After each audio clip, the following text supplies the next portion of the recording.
Well, much of the world seems indifferent to the plight of the hostages still held in Gaza.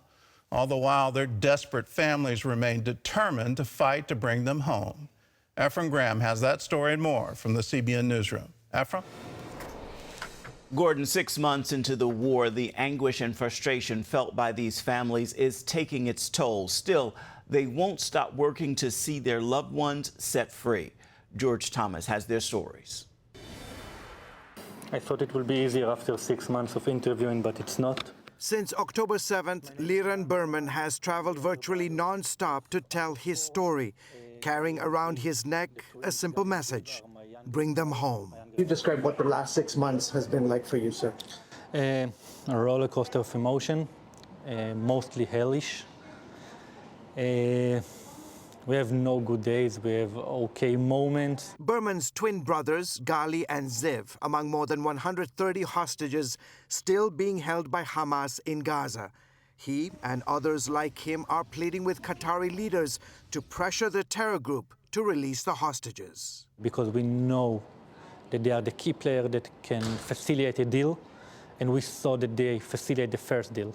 As the war grinds on, these families grow increasingly desperate, with no resolution in sight for their loved ones. My life it stopped in 7 October, and all I'm doing is just fight for her. Among them, Simona Steinbrecher, whose daughter Doran was captured on October 7th from Kibbutz Kfar Aza.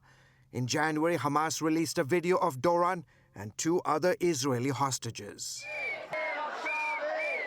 Thousands of Israelis are taking their fight to the streets, calling on Israeli Prime Minister Benjamin Netanyahu to strike a deal to free the captives.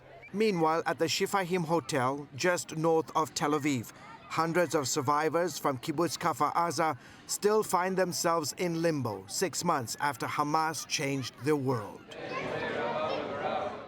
It's about almost 7 p.m. here at Hotel Shifahim. It's an unusual scene because you have members of the Jewish community right behind me who are saying their evening prayers. In the last 6 months, this hotel has been converted for members of the Kfar Aza kibbutz. About 400 people today call this place their home.